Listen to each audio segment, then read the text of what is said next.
कितने साल की उम्र है, क्या है, आपको जो मेंटेनेंस दिया सही है गलत है, वो यहाँ एग्जामिन नहीं होगा, वो अपील में होगा। आपके जो ओरिजिनल ऑर्डर को चैलेंज करो, आप किया होगा उसमें डिसाइड होगा। सर आपने वारंटी हुआ था क्या इम्प्रूव्ड ऑर्डर से? यस मतलब वारंट इशू हुआ था because of non payment of maintenance मतलब। वकील साहब नहीं सर, मैं शुरू से वही केस लड़ता आया, इसलिए मैं निवेदन कर रहा हूँ। मेरी रिपोर्ट इसमें लगी हुई है। पिछले बार जो वकील साहब खड़े हुए थे, क्योंकि मैं इस पोजीशन में नहीं था कि मैं केस आर्गूमेंट्स कर सकूं, तो मैं आपसे ये निवेदन करना चाह रहा हूँ। ऐसा वी आर ए कैंसर मरीज, मेरे को आज बुलाया गया, मैं कैंसर मरीज हूँ, मुझे आज बुलाया गया था कि आपको तारीख पर आना पड़ेगा, मैं आ गया हूँ।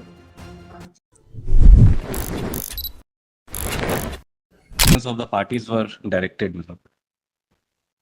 But this matter is arising out of maintenance order, my lord, and since 2010, my lord,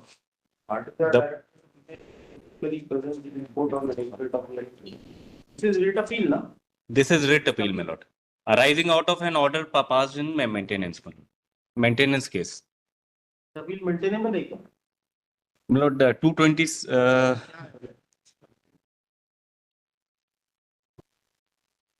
WP Yes, my lord. WP थी.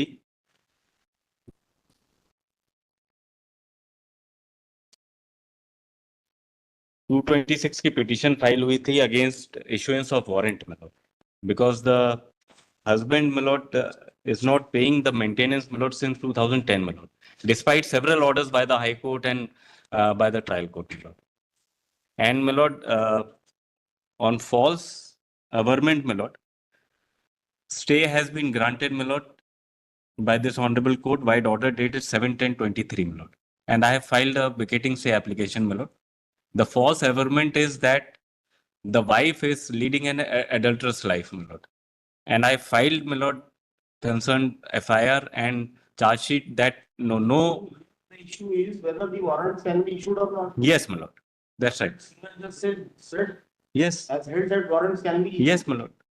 This is the sole issue, my lord. If the husband is not paying, my lord, what other remedy does the court has, my lord? And the amount in question is not being disputed, my lord.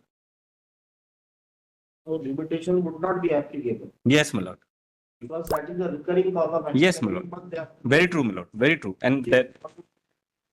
पिछली बार तारीख पर माननीय न्यायालय ने ये फरमाया था कि पत्नी इनकम टैक्स पेयर है अथवा नहीं, तो आपने फरमाया था कि अगली बार इसका जवाब पूछ के एडजुडिकेशन नहीं होगा, वो उसका एडजुडिकेशन नीचे हो गया है। नहीं सर, पूछा गया था और आपने जवाब के लिए समय। पिछले अदालत ने क्या बोला कि हमको जो लॉ मालूम है उसके मुताबिक हम चलेंगे। हाँ सर, तो अब जो आज जो इनकम टैक्स पेयर है सर, आपने वारंट के खिलाफ लगाया ना? नहीं सर, ये लगाया कि ये जो आप पेमेंट दिलवा रहे हैं ये इनकम टैक्स पेयर है, और जब 2005 आप कोई वकील साहब एंगेज करिए, वो ज्यादा लॉ समझ पाएंगे, आपको लॉ नहीं मालूम, आप फैक्ट्स की सर, मुझे तो माननीय न्यायालय ने जो फरमाया मेरे सामने, और आपने उसके लिए समय मांगा था कि अगर इनकम टैक्स पेयर है तो मैं पूछ के बताऊंगा। That is not the issue, whether she is an income tax payer or not. तो इनकम टैक्स पेयर होगा तो मुझसे 125 की पहली शर्त है सर। कराइए ना जो नीचे। नहीं, वो इन्होंने नहीं कराया, मेरे को तो साहब 498 का देखिए साहब, मैं ऑर्डर निवेदन कर देते। ट्रायल कोर्ट ने ऑर्डर कर दिया मेंटेनेंस, उसकी अपील होगी, फाइल करो आप। नहीं, उसकी फाइल हो गई।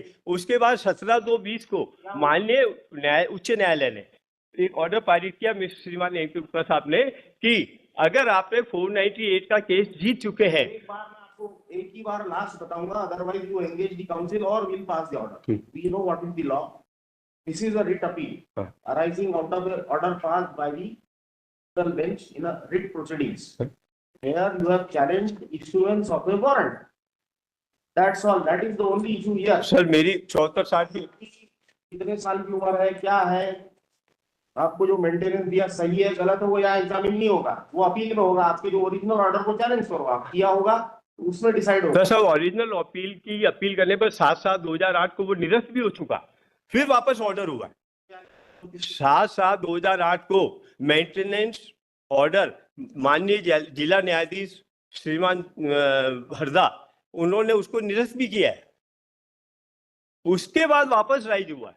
इसलिए मैं निवेदन करना चाह रहा फालतू बहस अपन नहीं सुन सकते, मुद्दे पे अगर बहस हूँ। नहीं, मुद्दे की निवेदन करूंगा सर। आपने क्या क्या चैलेंज किया था वो देख लें अपन पहले तो। हाँ, देख लीजिए। अनिल सर क्या तो इसका क्या है सर कि रीट अपील तो पहले से पहले वो हुआ है। सब मत बोलिए, देखिए हमको इतना समय भी नहीं है और लॉ के मुताबिक डिसाइड करेंगे। हाँ करिए।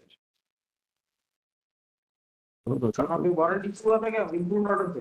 Yes, my lord. Warrant issue हुआ था because of non payment of maintenance, my lord. And the amount of maintenance has been determined by the High Court, my lord. उसकी हाई कोर्ट ने order maintenance determine किया, उसकी कोई appeal नहीं करी। So that order has attained finality, my lord.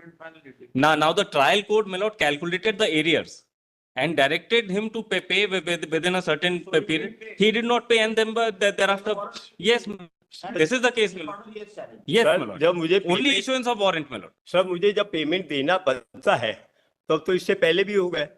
इससे payment देना बनता ही नहीं था। क्या उसके बाद आपने क्या किया? मैंने अपील की साहब, इसीलिए WP 7460 है। और उसके बाद WA जो अभी आया 138222, तो WA जो WP है 7460/22 उसमें श्रीमान जो ऑर्डर हुआ उसके बाद में मैं 138222 में आया। 138222 में आपने जो जवाब दिया है उसमें एक भी जगह ये नहीं लिखा पूरे जवाब में कि she is income tax payer. High Court's order is dated 17 और to उसमें 20, क्या my lord, लिखा है बताइए साहब। at page 34 of the writ petition. Clause देखें आप। Writ petition का, my lord? Yes. ये प्रिंसिपल जज फैमिली कोर्ट के ऑर्डर को चैलेंज कर रहा है। Yes, my lord. ये मेंटेनेबल नहीं है। Yes, my lord. यहाँ रिट में मेंटेनेबल है क्या? सेक्शन 19 में आएंगे ना? सेक्शन 19 में अपील जी जी पहला तो ये गया जी सिंगल जज ने प्रेयर नॉट ग्रांटेड, जी। Prayer has not been granted, then another prayer is कोई प्रेयर ही नहीं, वारंट को सर्टिफाइड करने की कोई प्रेयर नहीं है। जी देखिए नहीं, वारंट को सर्टिफाइड करने के लिए प्रेयर दिया साहब कि यह गलत किया गया। निवेदन कर देता हूँ मैं, निवेदन अब ये सुन रहे हैं फाइनली, अब इसके बाद रिटर्न भी होगा। नहीं, मैं निवेदन ऐसा वी आर ए कैंसर मरीज। मेरे को आज बुलाया गया, मैं कैंसर मरीज हूँ, मुझे आज बुलाया गया था कि आपको तारीख पर आना पड़ेगा। मैं आ गया हूँ। वकील साहब नहीं साहब, मैं शुरू से वही केस लड़ता आया हूँ, इसलिए मैं निवेदन कर रहा हूँ। मेरी रिपोर्ट इसमें लगी हुई है। पिछले बार जो वकील साहब खड़े हुए थे, क्योंकि मैं इस पोजीशन में नहीं था कि मैं केस आर्गुमेंट्स कर सकूं, तो मैं आपसे ये निवेदन करना चाह रहा हूँ।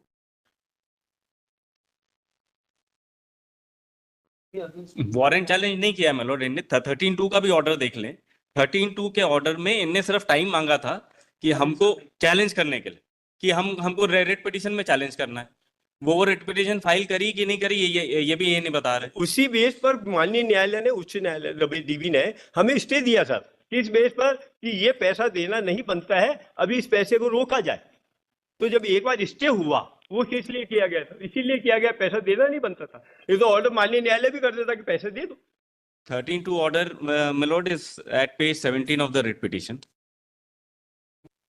आप 10 तक ऑर्डर करेंगे, अपील को कुछ ऑर्डर था ना? My lord, interim relief grant करी थी my lord on false averment, my lord.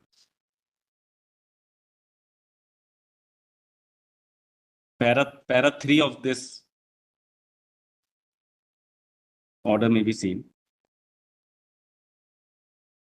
However, on hearing the party in person as well as learned counsel for the respondents, we are of the view that an interim order is required in this case, even relying on the observations made in para 8 of the order dated 17/2/2020. We do not find it expedient that it is appropriate in the given facts and circumstances of the case. Serious allegations of adultery has been made by the husband.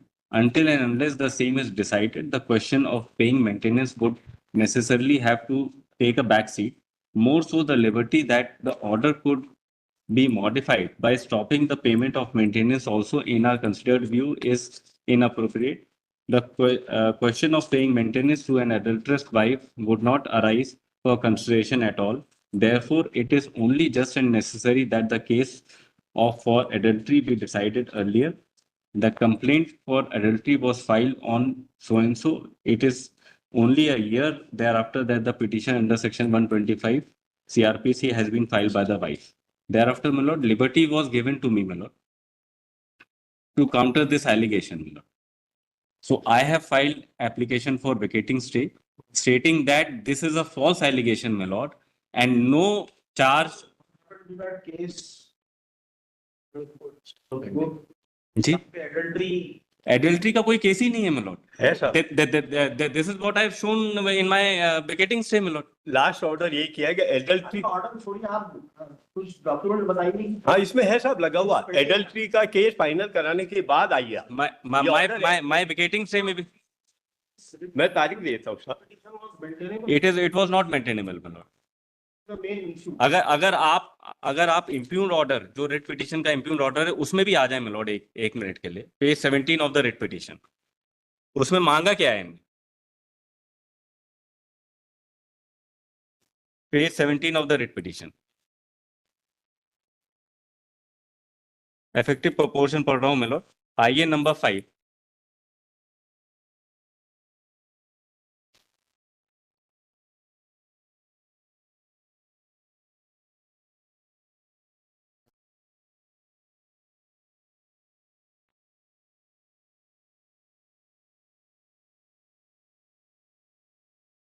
Case pending नहीं है, ऐसा बता रहे हैं। सभी कहाँ? Case pending पड़े, सभी केस एडल्ट्री का पेंडिंग है।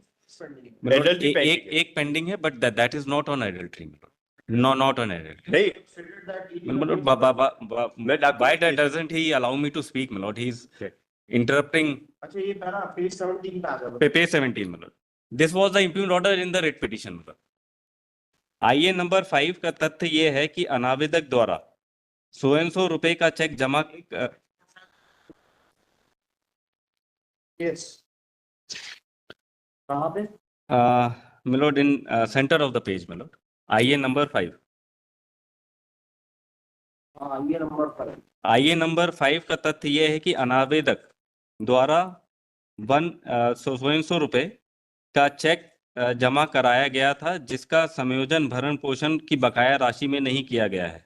माननीय उच्च न्यायालय के निर्णय के अनुसार 1 वर्ष की भरण पोषण की राशि आवेदक गण प्राप्त करने का हकदार हैं, जबकि दिनांक 30/11/2010 से दिनांक 24/4/2012 तक भरण पोषण की राशि के दिलाए जाने का आदेश दिया गया है। अंतरिम भरण पोषण की राशि बकाया ना होने के बावजूद भी भरण पोषण दिलाए जाने का आदेश दिलाया गया है। भरण पोषण की राशि रिट याचिका प्रस्तुत कर स्थगन प्राप्त करना चाहता है। This was the prayer in the आईए number 5, that he wants to file a writ against the order directing him to pay a certain sum of money, करना चाहता है। इस आधार पर 2 माह का समय दिया जाने का अनुरोध किया गया है।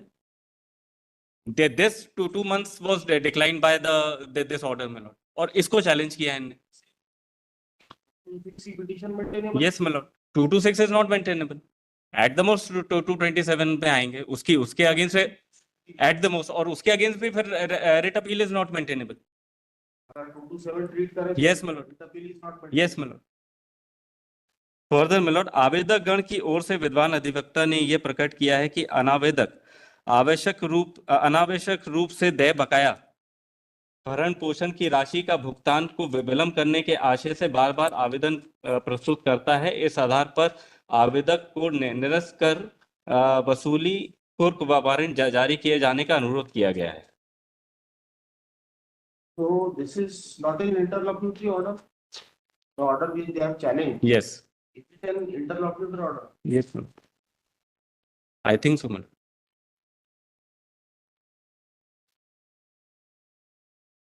An appeal shall lie from every judgment or order. Yeah. Not being an interlocutory order of the family court to the high court, court of facts and on law. Yes, my lord. Section 19 बोलता है। So I think this is not. अच्छा, one of the IAs has been decided. Yes, my lord. So in any case. Nee, but only prayer in the IA was that he wanted 2 months time to challenge the main order in the writ petition, my lord. That's all. तो बात ही नहीं की। ये और दो महीने से जो ज्यादा ही हो गया। अब this was in 2021. See the application. Yes, my lord. Is that application? Yes, my lord. मैं निवेदन करना चाहता हूँ साहब। अरे थोड़ा सा आपको समझ में दो, आप तो बता नहीं पाओगे। आपकी एप्लीकेशन किस बात की थी, क्या प्रेयर था? अब ये नई बातें आप यहाँ कोर्ट के सामने बोल के ऑर्डर ले लिया आपने। नहीं था, that was not the subject matter before the trial को। मैंने कोर्ट के सामने वही निवेदन किया जो सत्य था और रिकॉर्ड में है। चलता है, आपको रिकॉर्ड से काम चलता है। रिकॉर्ड में है, मैं ये निवेदन करूँ, रिकॉर्ड में है। रिकॉर्ड बताता है। रिकॉर्ड में निवेदन करना चाहता हूँ साहब, 2 मिनट के लिए भी सुन लीजिए, मैं सुना देता हूँ।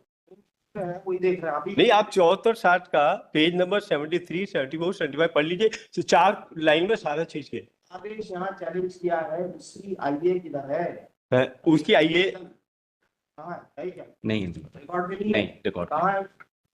उसमें हम आपका प्रेयर देखना चाहते हैं। यही है कि अडल्ट्री वाला केस चल रहा है, इसको ये नहीं है, आपकी प्रेयर है कि 2 महीने का समय दिया। यस नहीं नहीं, मेरी प्रेयर ये है साहब, एलएलडी का केस भी चल रहा है, 498 जीत चुका हूँ और माननीय उच्च न्यायालय ने 17/2/20 को ऑर्डर पारित करके ये फरमाया था कि अगर आप किसी भी फौजदारी मुकदमे में जीत चुके हैं तो आप मेंटेनेंस स्टॉक करा सके, और वो महिला ने किया था 498 और उसमें मैं 2015 में जीत चुका था।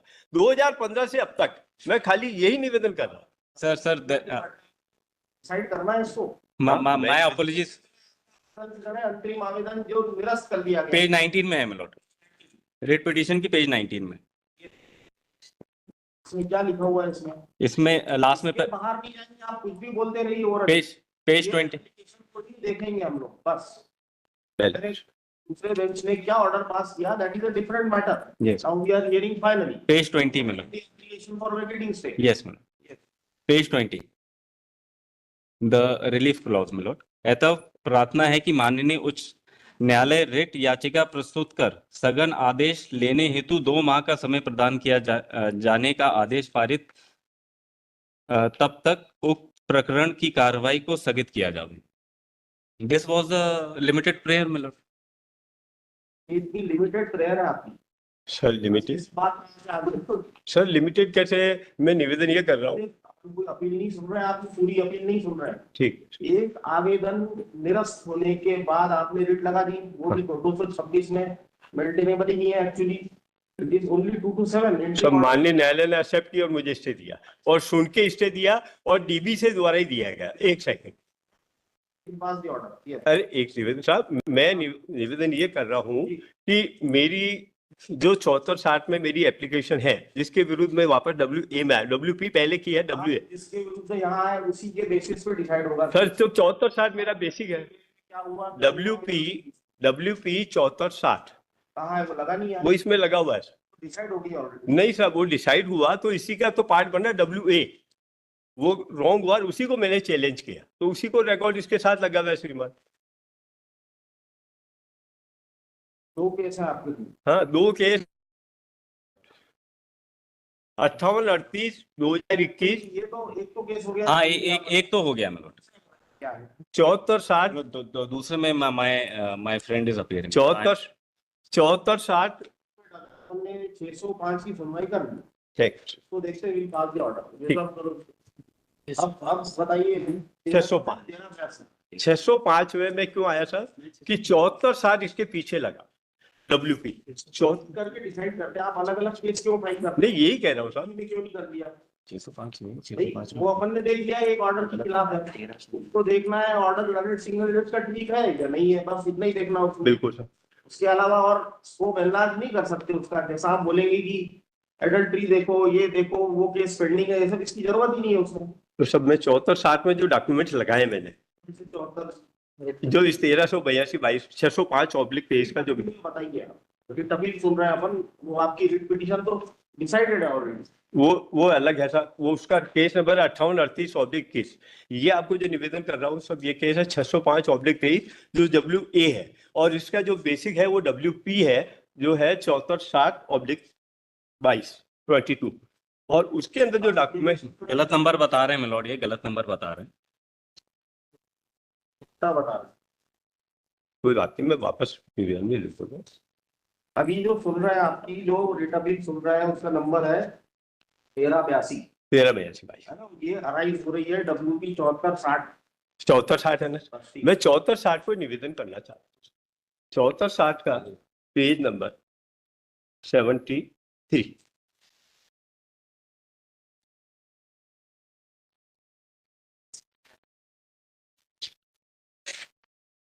Sorry 75 para number 11। ये भी वही है, सीटिंग एडजर्नमेंट ही है वही। नहीं, पैरा नंबर 11 है साहब, इसमें लिखा है ये सही है कि मैं अपनी शादी के बाद अपने ससुराल ब्यावर में ही रही। ये कहना सही है कि मैं 1999 से आयकर दाता रही हूँ। ये कहना सही है कि मैं अनादर की आय के स्रोत का कोई दस्तावेज पेश नहीं कर पाई। और सेकंड पेज 76 में श्रीमान साहब लिखा हुआ है, मुझे ध्यान नहीं कि मेरी आय 1990 से अशोक कोटाई से ज्यादा रही है। और साथ में 14 नंबर पैराग्राफ, यह कहना सही है कि मैं शादी के पहले शेयर मार्केट एवं यूटीआई का व्यापार करती थी। श्वेता कहा कि मैंने शेयर मार्केट एवं यूटीआई में पैसा लगाया था। यह कहना सही है कि मैं अपील थोड़ी सुन रहे हैं, अपील के खिलाफ थोड़ी। सर डब्ल्यूपी जो है मेरा आधे पन्ने का आवेदन, उसके खिलाफ आप यहाँ आए हुए हैं। हाँ सर। टाइम मांग रहे थे आप वहाँ पे? नहीं, टाइम नहीं मैंने मांगा सर।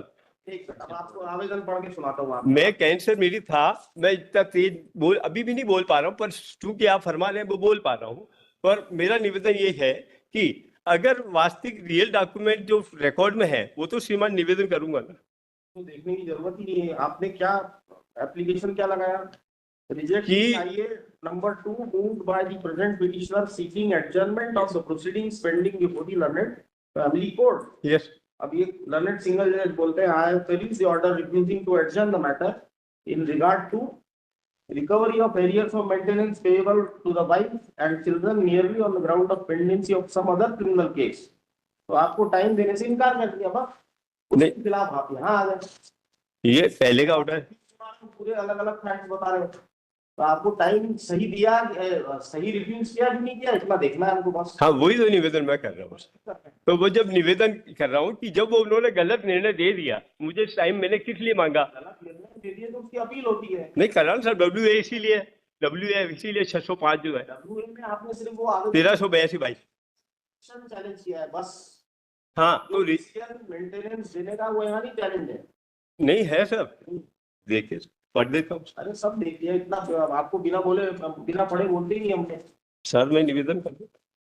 आप चाहते हो सब प्रकार के ऑर्डर सर्टिफाइड हो जाएंगे? नहीं सर, देखिए सर पेज नंबर 12 और उसमें 7-1 काउंसिल एंगेज कर रहा है, तो आपको कुछ बेनिफिट मिलेगा, समझा ही नहीं, कुछ नहीं हो सकता इसमें। सब समय दे दीजिए, मैं थोड़ा इतना ज्यादा बोल पाऊँ। समय वाला काम ही नहीं यहाँ तो सुनना। तो फिर मैं आप सुना निवेदन कर देता हूँ sir, that this honourable court में kindly to please to direct the learn court below the pass appropriate order and application detail 16/12/20 and compliance to the order of this honourable court 17/2/20 in which this honourable court had district orders मत छोड़ो court के, यहाँ के हमारे। तो आपने जो बोला कोर्ट में लिखवा दिया और पास कर दिया ऑर्डर विदाउट, मतलब अब जब नहीं मेरा नहीं, ये मेरी प्रेयर है sir, this is my prayer. आपने कहा प्रेयर है, वो बताओ तो मैं निवेदन वो कर रहा हूँ। Your prayer result, yes alright.